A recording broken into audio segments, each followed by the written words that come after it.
मेरे प्यारे मित्रों, मैं राजनंदन प्रसाद एक बार फिर आपके सामने। मित्रों, बिहार में शिक्षा व्यवस्था बिल्कुल चरमरा गई है। इसका श्रेय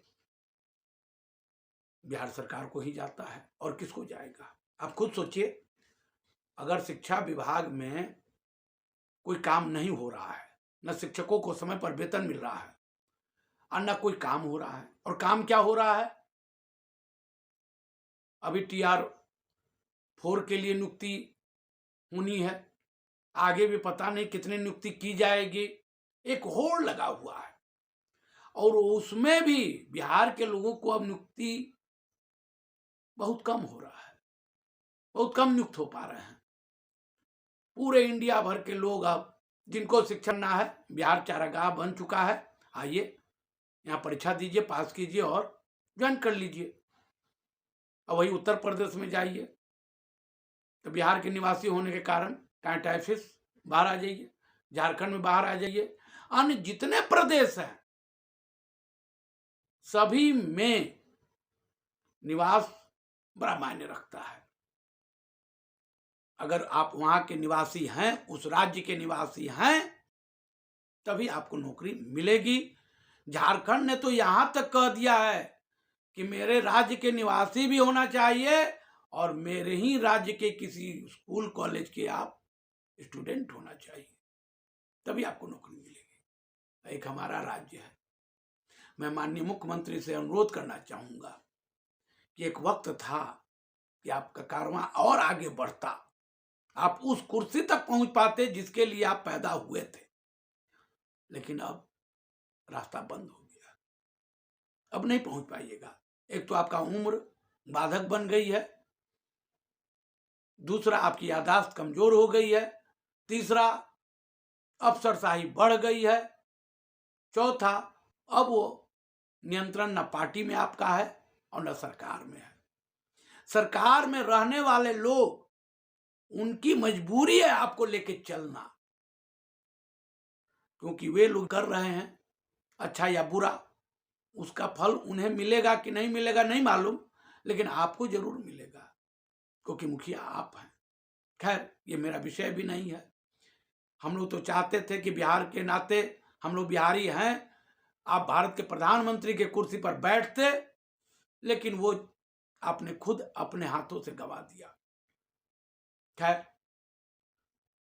आगे देखते हैं, जिनमें क्षमता होगी वो भारत के प्रधानमंत्री बनेंगे ही, और बने हुए हैं भी, और वे अपनी क्षमता भी अच्छे ढंग से प्रदर्शित कर भी रहे हैं।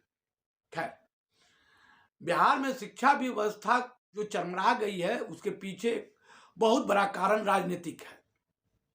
अब बहाली तो किए जा रहे हैं, वेतन, आप पैसा कितना जनरेट कर पाते हैं बिहार में रह करके, आपको मालूम है।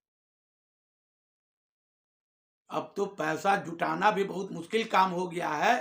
पहले तो कुछ प्रयास से इधर उधर से हो भी जाता था, अब तो वो भी स्तर गिर गया है और आप बहाल किए जा रहे हैं। लोग बहाल हो गए, वेतन कौन देगा? वेतन की भी जवाबदेही आप उठाएंगे ना। ठीक है, आपने सक्षमता ले करके शिक्षकों का वेतन में कटौती करके आपने अपना खजाना भरा, ये हम मानते हैं, आपने चतुराई किया, आपने झांसे में डाला और सक्षमता पास विशिष्ट शिक्षक जो बने वे आपके बातों में आ गए, क्योंकि अंतोगत्वा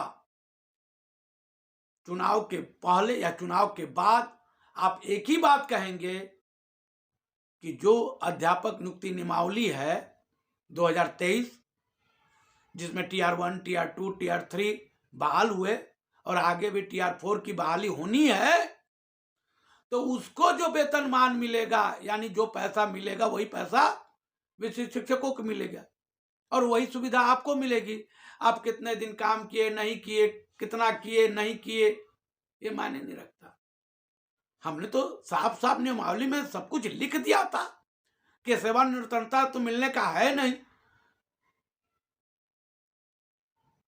जब सेवानिवृत्तता मिलेगा ही नहीं, तो वेतन भी उस अनुरूप कैसे मिलेगा? ना आपको ग्रेड पे है, ना वेतनमान है। अरे आप लोग तो पढ़े लिखे लोग हैं ना। तो खैर, आप सक्षमता पास करा करके आपने विशिष्ट शिक्षक तो बना दिया, आपने अपना तिजोरी भरने का काम किया। उसी पैसे से आपने जो नई बहाली की उसका आप वेतन दे देंगे। ये आपने चतुराईपूर्ण काम किया, हम आपको बधाई देते हैं। और जो शिक्षक गए, सक्षमता दे करके विशिष्ट शिक्षक बने, वो इसी लायक थे। आपने सही पकड़ा, आपने काम भी किया अच्छा। उनकी वेतन में कटौती हो गई, नई बहाली हो गई, आपका एक कैडर भी तैयार हो गया।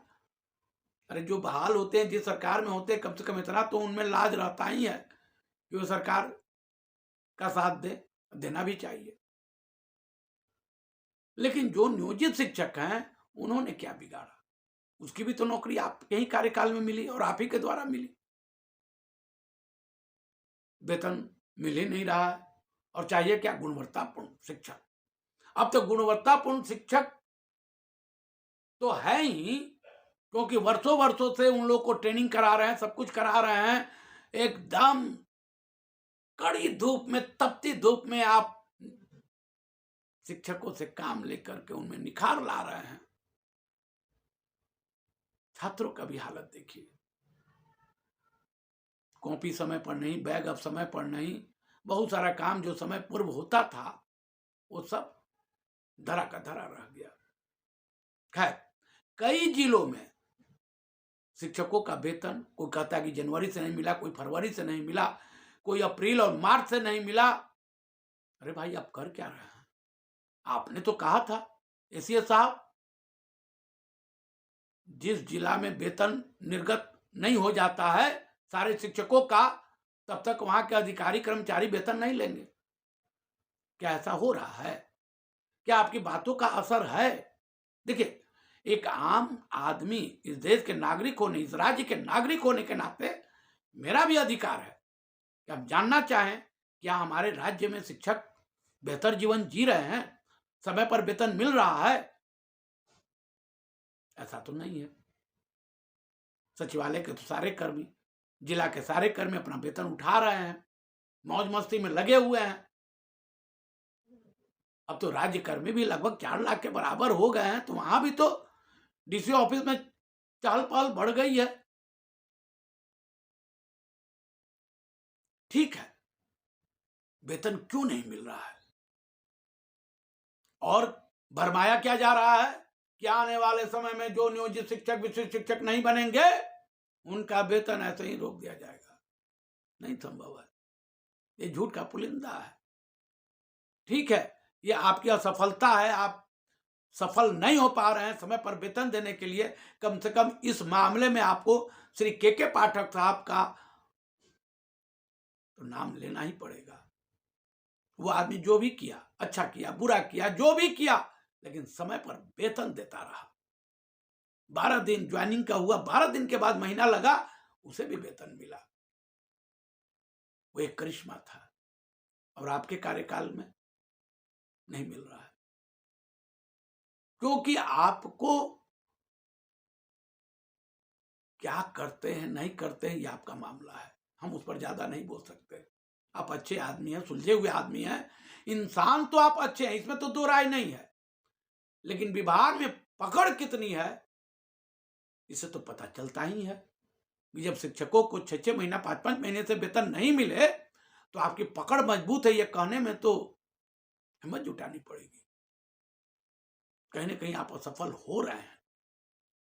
आप ध्यान दीजिए, एक तरफ गुणवत्तापूर्ण शिक्षा और खाली पेट शिक्षा देने वाला शिक्षक, ये नहीं चलेगा, हो ही नहीं सकता।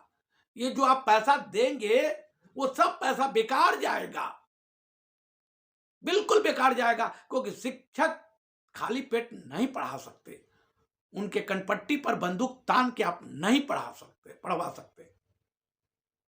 मेरे प्यारे मित्रों, मैं आप लोग से भी निवेदन करूंगा कि पैसा आज न कल तो मिलेगा ही, लेकिन शिक्षा में का स्तर गिरने मत दीजिए।